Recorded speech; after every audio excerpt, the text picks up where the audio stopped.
I was 19 the first time I realized my future didn't belong to me. It belonged to my brother. My name's Drew, and at the time, I didn't have much to my name except a half-dead HP laptop with a cracked screen, a pair of noise-canceling headphones I got secondhand, and a brain that couldn't stop thinking about code. Ever since I was 12, I'd been obsessed with how things worked behind the screen. I taught myself Python using YouTube tutorials on a borrowed school Chromebook. Built a browser game in JavaScript when I was 14. At 16, I made a simple budgeting app for my mom after she complained about losing track of her grocery expenses. She never used it, of course, but that didn't matter to me. I wasn't doing it for applause. I was doing it because I couldn't not do it. My parents never really understood any of that. My dad, Harold, was a welder who believed in real work, the kind that made your back hurt and your hands calloused.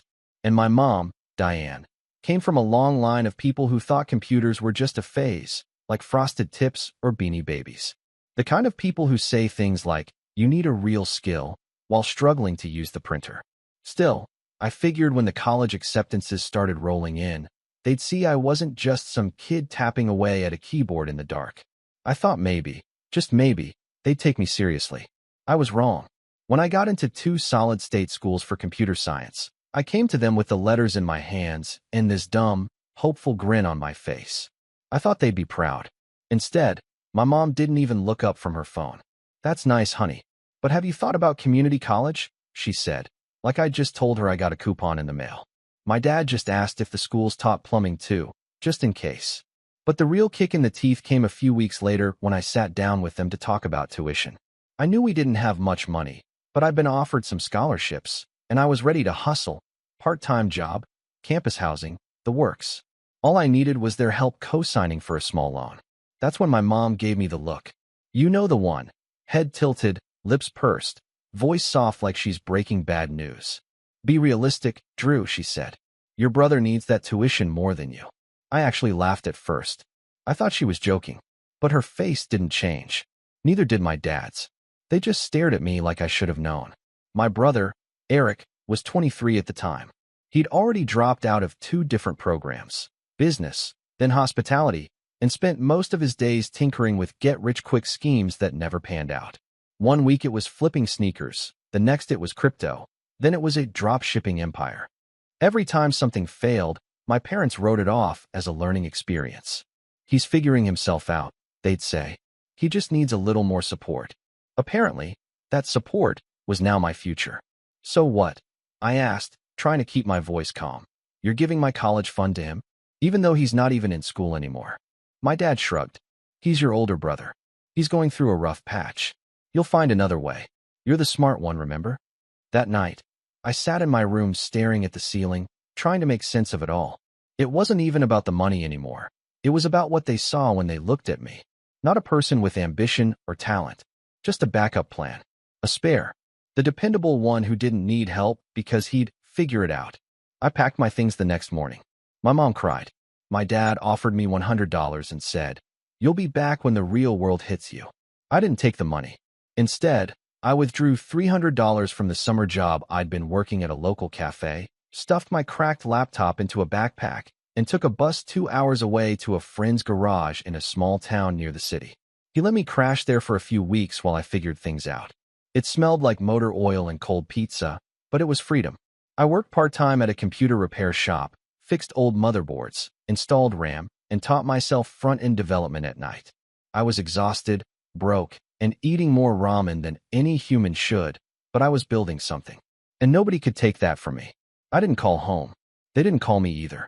Every now and then, I'd hear from my cousin that Eric had started some new venture, like an online casino that got flagged for fraud 2 months in, or a wellness brand that was just repackaged dollar store vitamins.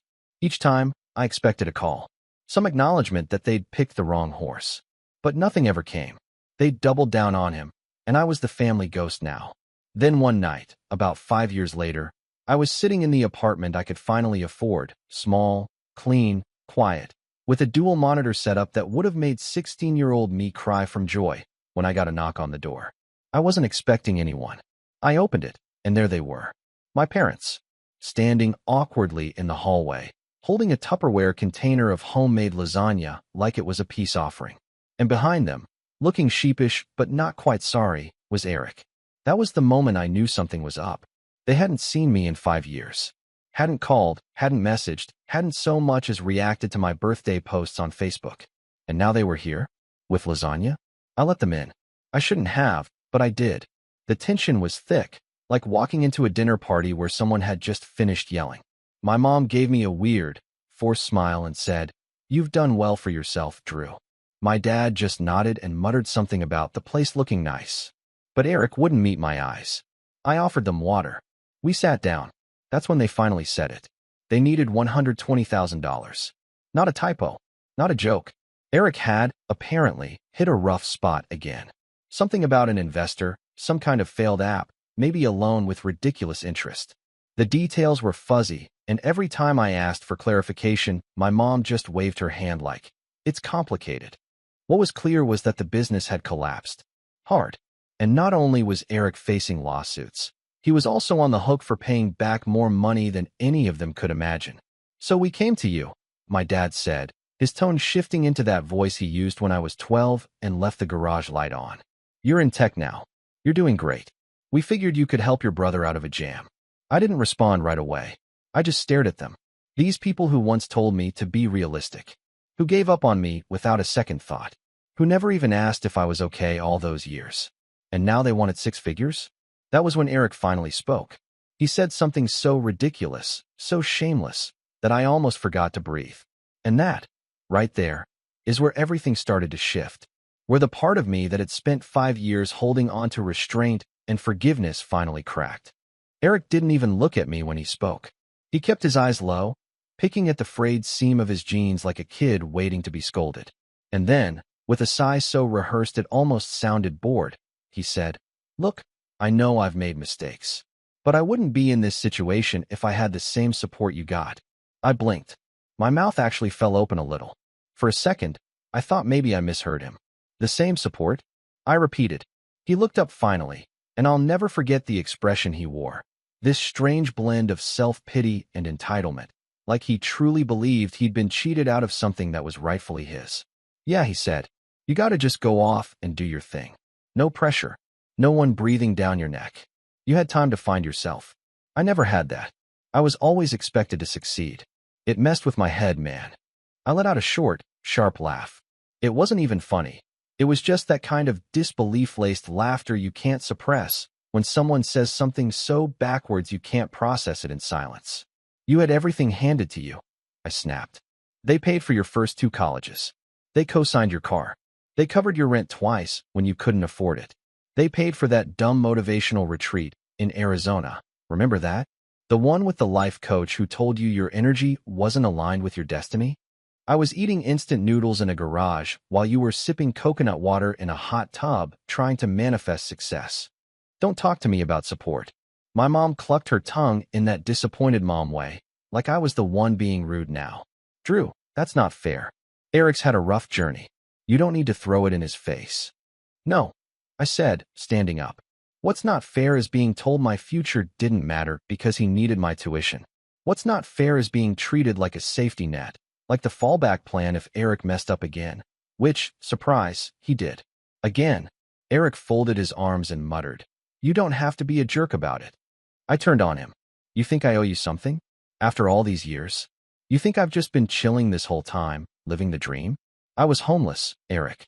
I slept in a garage for 4 months. I worked 12-hour shifts repairing computers for minimum wage just so I could afford a used Chromebook and an internet plan. I taught myself to code from scratch, built a portfolio from nothing, freelanced for people who paid in gift cards until I landed my first real gig. You had parents funding your failures while I had to treat mine like death sentences. And now you're here saying you didn't get support."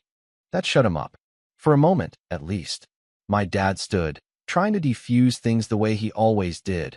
Gruff tone, hands on hips, trying to play peacekeeper without actually taking a side. "All right, that's enough. We didn't come here to fight. We just need help. That's all. We're family. Family." That word hit different coming from him. It felt hollow. Performed. A script he'd used one too many times without ever meaning it. "Funny," I said. "I don't remember being family when I was sleeping in a hoodie because I couldn't afford heat. I don't remember being family when you told me to be realistic and handed my future to Eric like it was spare change. My mom's voice grew tighter, more defensive. We were trying to keep the family together.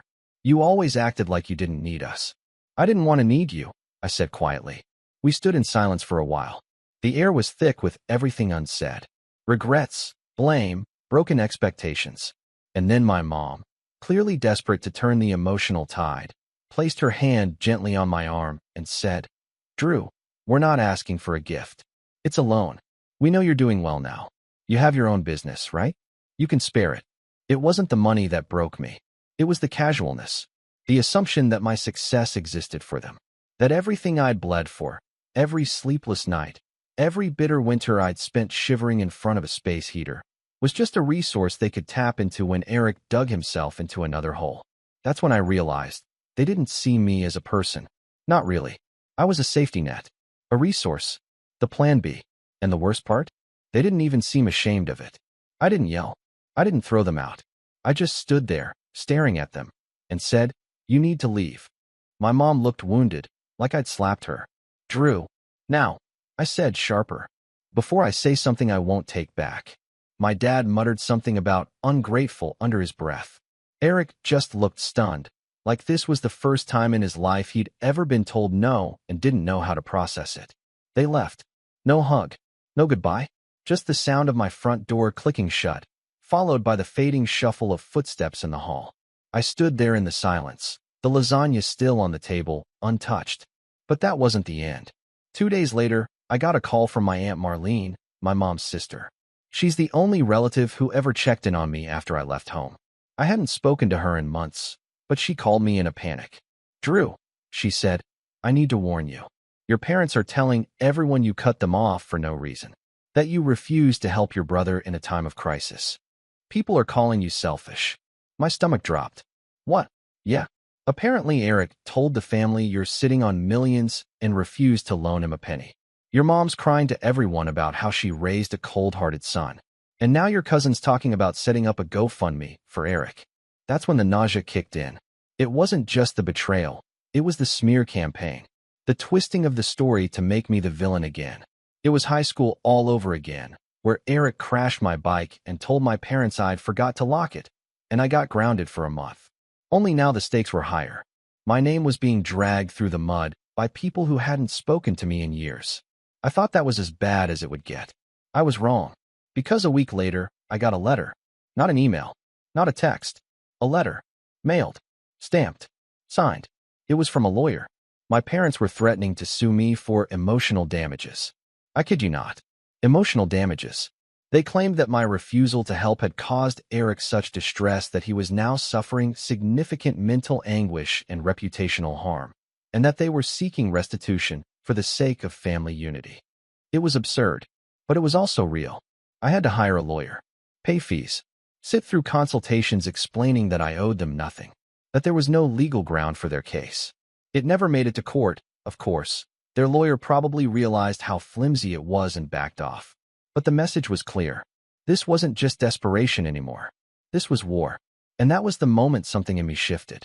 Not just anger. Not just betrayal. Resolve.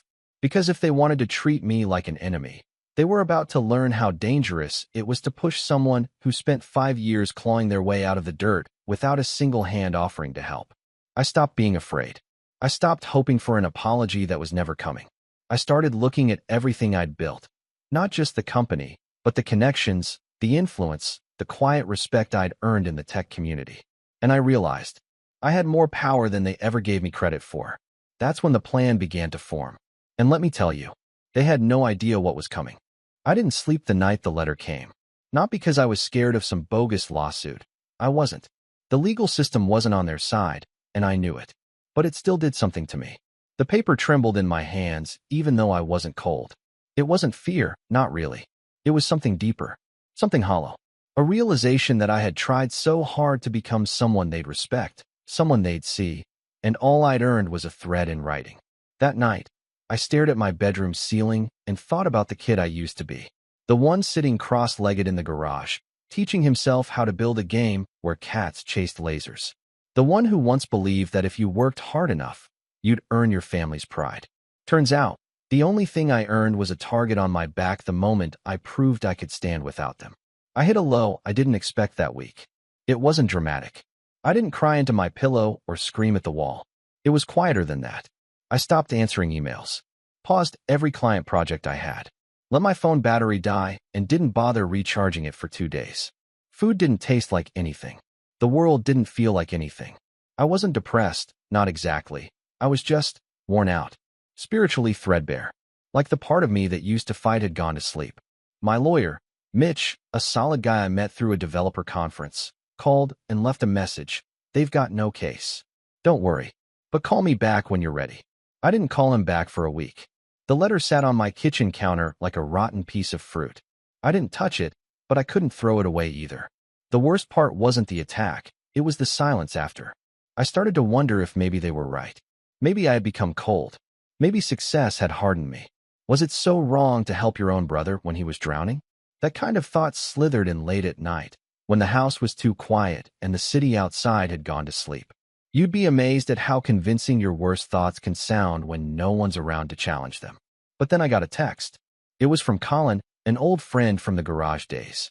We used to take turns fixing dead laptops and eating chili when we were both broke and dreaming of Silicon Valley. He'd made it too, joined a cybersecurity startup a couple of years ago, and was now lead architect. We hadn't talked in months, but out of the blue, he messaged, "Hey, I saw your latest app launch. Freaking brilliant, man. Proud of you." I stared at the text for a long time. It wasn't a big thing, just one sentence, but it snapped something back into place. Because he knew where I came from, what it took, that I wasn't some cold-hearted tech bro swimming in cash. I was the kid who rewired old routers for rent money. The guy who once built an entire back-end system from scratch just to prove he could. That reminder lit a fuse. I plugged in my phone, returned Mitch's call. "I'm good," I told him. "Thanks for holding the line. Let's shut this down clean." He sounded relieved. "They've already gone quiet," he said. "I think they realized they were outmatched." "Let them stay quiet," I said. But I wasn't done. Once the legal dust settled, I got to work. Not out of spite, not yet, but out of necessity. I needed to rebuild what they'd shaken. Not just my business, but my mindset. I started with the basics. Cleaned my apartment, sorted through overdue messages, replied to clients with honest updates. One of them, an AI startup in Austin, had been waiting on a dashboard tool I'd promised before everything blew up. I emailed them, apologized, and told them I'd understand if they moved on. They didn't. Instead, their CTO responded, "We'll wait. You're worth it." Another ember lit. For the first time in weeks, I sat down at my desk with purpose. Opened up VS Code, adjusted my monitor height, cracked my knuckles. I pushed the lawsuit out of my mind and dove into the code like it was a lifeline. 4 days later, the dashboard tool was done, and better than I expected. The CTO called me and said, "This is the best UX we've ever had. If you're open to it, we want to bring you on for something bigger. Equity level." And just like that, I was back. But it wasn't about money anymore. I had enough. I didn't need to chase 6 figures every quarter or land a new client every week. What I needed was to reclaim something. My voice, my direction, my self-worth. So I did something I'd never done before. I started writing. Not code, words. I opened a blank document and started journaling everything. Not for a blog, not for social media, just for me. I wrote about the garage days, the cheap ramen, the nights I fell asleep watching Stack Overflow tutorials, the times I almost gave up. I wrote about the way my mom used to say computers don't pay the bills, and how Eric once mocked my projects as nerd stuff. The writing wasn't perfect. It wasn't even good, but it was true. And it reminded me that my story wasn't something to be ashamed of. It was fuel. It was proof that I had built something from nothing, that I was something. Then something strange happened. One of the startups I worked with, a mental health platform, asked if I'd be willing to write a guest post for their founder's blog about resilience in the tech space. I said no at first. I wasn't a writer. I was a builder. But then I thought about what Colin had said, about being proud. So I said yes. I wrote about the garage, about being told I was wasting my time, about the $300 and the cracked laptop, about teaching myself code by moonlight and sheer desperation. I didn't name my family, but I didn't protect them either. I told the truth. The post went live 3 weeks later.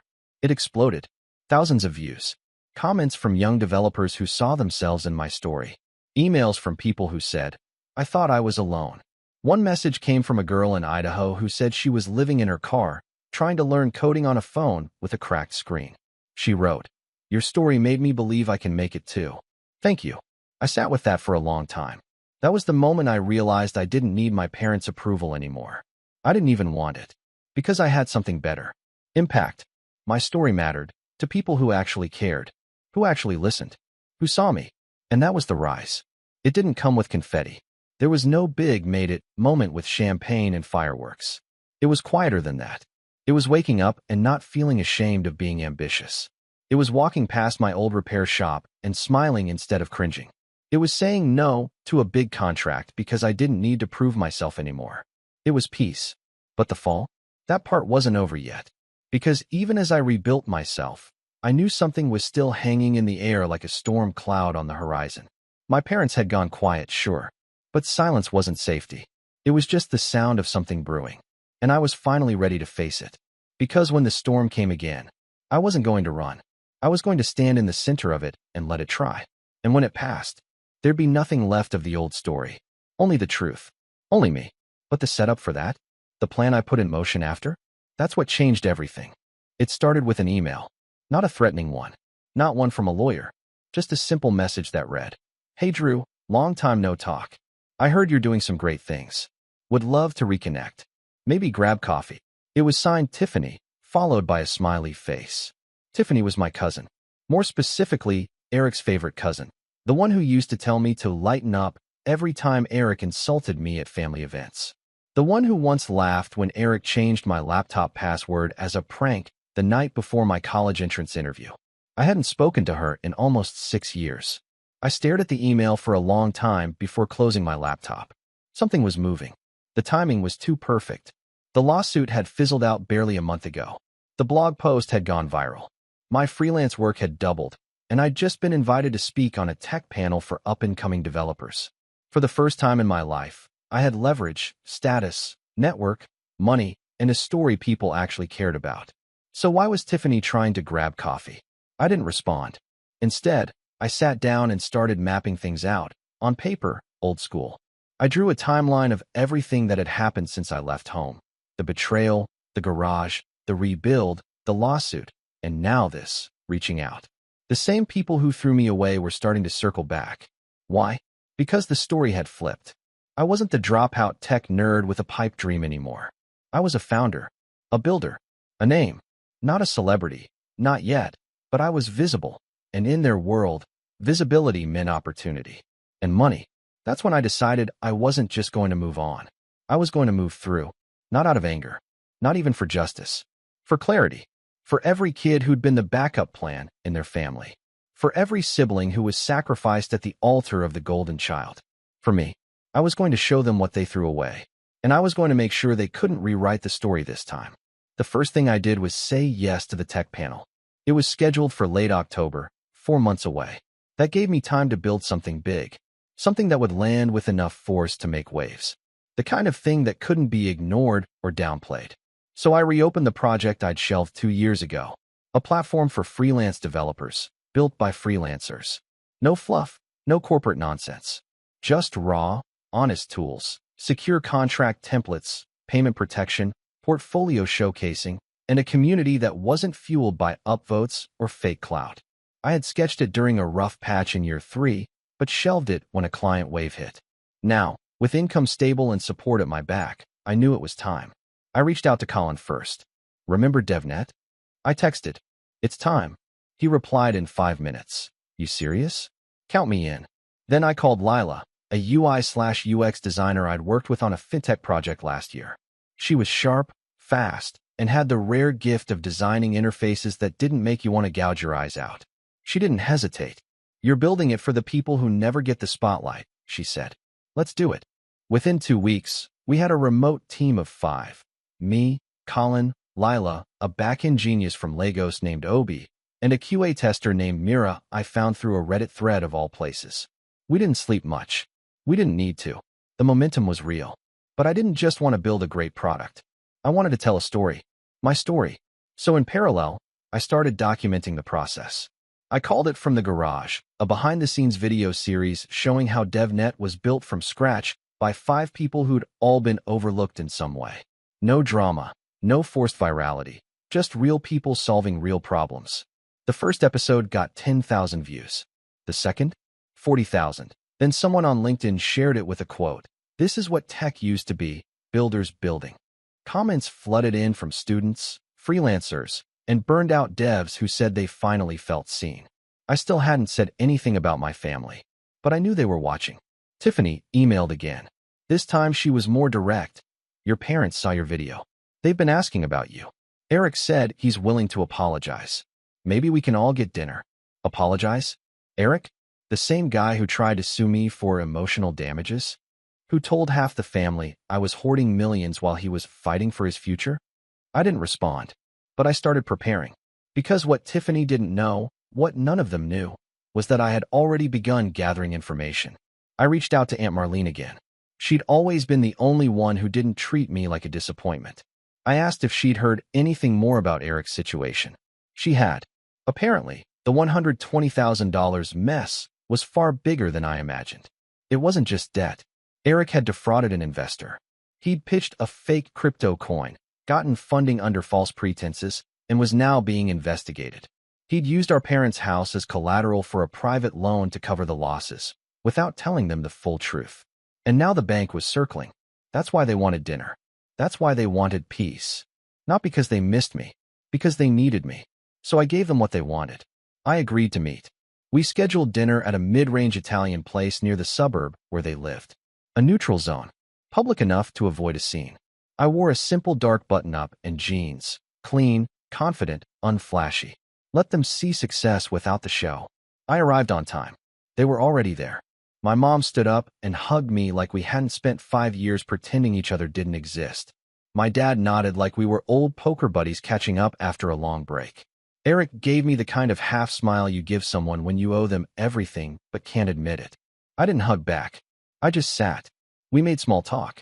My mom asked if I was still doing computers. My dad asked if my car had one of those Tesla dashboards. Eric avoided eye contact until the drinks arrived. Then, finally, he said it. "I messed up." I stayed quiet. "I just thought I could build something fast," he continued. "You made it look easy. I thought if I just pushed hard enough, something would land." "You stole," I said flatly. "You lied." He flinched. "I know. And I'm sorry." My mom reached for my hand. "We didn't know everything until recently. He kept us in the dark. We thought maybe, if you were willing to help." And there it was. The ask. I didn't respond. I just sipped my water, then reached into my coat pocket and pulled out a small white envelope. My mom's eyes widened. "What's that?" I slid it across the table. Eric opened it. Inside was a single piece of paper, a screenshot of the From the Garage video thumbnail, with the caption, "We don't save those who threw us away. We build without them." And below it, in bold letters, "I already helped. Just not you." They didn't get it. At first. Then Eric looked up, jaw tight. "You think you're better than us now?" "No," I said. "I know I am." My mom's eyes welled up. My dad muttered something about pride. Eric stood and dropped the envelope like it burned him. This isn't over. But it was. They just didn't know it yet. Because I had one last move to make. And trust me, that was the real checkmate. They say revenge is best served cold, but I didn't want it cold. I wanted it calculated. Surgical. Not to destroy them, but to show them, without a single doubt, what they lost when they pushed me away. When they bet everything on Eric and treated me like the backup plan. I didn't need to scream. I didn't need to humiliate them publicly. I just needed to press the right pressure points at the right time. And so, I began with the one thing they always underestimated: information. After that awkward dinner, I went home, logged into my private research folder, and opened what I'd been quietly building for weeks, a collection of receipts. Not literal ones, digital ones. Screenshots, emails, public records. It started with Eric's fake crypto project, NeoCoinX, a flashy, buzzword-laced site he'd thrown together with a Wix template, full of promises and hype, but absolutely no white paper or technical documentation. The kind of scam you could smell from 2 clicks away. But he had investors, some minor, one major. A mid-tier angel investor from Chicago named Alan Cross, who had dropped $80,000 into Eric's pitch after being shown forged early revenue numbers. I confirmed that via a cached investor deck Eric had uploaded to a private file-sharing site, which he'd accidentally linked on his now-defunct LinkedIn page. Sloppy. Typical. I could have gone to Alan directly, sent the proof, blown it wide open, but that would have made it personal. I wanted it to feel inevitable. So instead, I used DevNet. At that point, the platform was weeks away from launch. Our closed beta had already hit 5,000 users. Developers, designers, QA testers, even project managers. We had a waiting list of people ready to drop Upwork and Fiverr like dead weight. Our soft launch was scheduled to go live the same week as the tech panel I'd been invited to speak on, and I made sure it would be Eric's unmaking. Here's how. I released a new blog post as part of our Stories from the Underground launch campaign. Each post featured a real freelance journey, people who had been burned by the system and rose from it. I wrote mine anonymously under the name Code Phoenix. It was raw, detailed, and unfiltered. I laid it all out. How I was denied my college fund because my brother needed it more. How I left home with $300 and a broken laptop. How the same people who dismissed me came crawling back when my success became convenient. And how the golden child, after years of burning every opportunity, had now committed fraud and tried to drag me down with him. I didn't name names, but I did link receipts, public documents, archived web pages, the investor deck, a cached copy of the NeoCoinX site, a screenshot of the GoFundMe Eric's friend had launched under false pretenses. The post hit 100,000 views in the first 48 hours. It got shared on Reddit, Hacker News, Tech Twitter. Even a few niche YouTube channels picked it up for commentary. And then came the email. From Alan Cross. Subject line. Is this about NeoCoinX? I didn't reply right away. I let it marinate. Then, 3 days before the tech panel, I sent him a polite response. Alan, it is. I can't speak directly for legal reasons, but I recommend reviewing the pitch deck Eric Nolan sent you and comparing it to the current status of the project. I believe you'll find some inconsistencies worth your attention. Regards. DN. He responded within an hour. Thank you. Legal is on it. I thought that was the end of it. I didn't expect what happened next. The panel event arrived. A big one. Live-streamed, 15K viewers, hosted by a major freelance platform. I was slotted last, which meant I closed the show. Perfect positioning. I gave the speech of my life. I didn't make it about revenge. I made it about value. About overlooked talent. About the people building quietly while the loud ones flame out. I spoke about the gig economy, about why platforms like DevNet were born, because too many builders were being crushed under the weight of broken systems and broken promises. And I ended with this. Sometimes the best thing that can happen to you is being underestimated. Because while they're busy betting on someone louder, you get the space to become someone stronger. And one day, when they come knocking, not out of love, but out of need, you'll realize they never saw you at all. But by then, it won't matter. Because you'll have already built something they can never touch. Standing ovation. By the time I got off stage, my phone was blowing up. Alan had filed suit. The NeoCoinX investor group released a public statement. Eric's site had been taken down. And then, 2 days later, the real fallout began. My parents' house, the one Eric used as collateral, it was seized. Apparently, the bank had tried to contact them months ago, but Eric had been intercepting the notices. When they finally got the official letter, it hit like a grenade. They called me. Voicemail after voicemail. My mom crying. My dad yelling. Eric, pleading. I didn't answer a single one. Instead, I posted one final blog entry. A goodbye. You can love people and still walk away from them. You can forgive someone and still hold them accountable. I don't hate my family, but I love myself more. And that's why I'm done. I shut down the blog the next day. Let the story rest.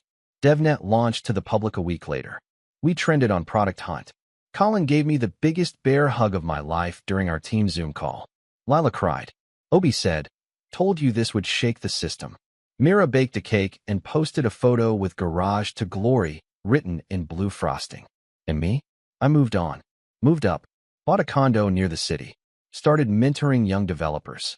Invested in a few small startups that reminded me of my younger self. I stayed low profile, but my name carried weight now. The industry knew me. Not as the bitter tech guy with family baggage, but as the builder. The fighter. The guy who turned betrayal into blueprint. As for my parents, they moved in with Tiffany, apparently. Or maybe it was another cousin. I didn't follow up.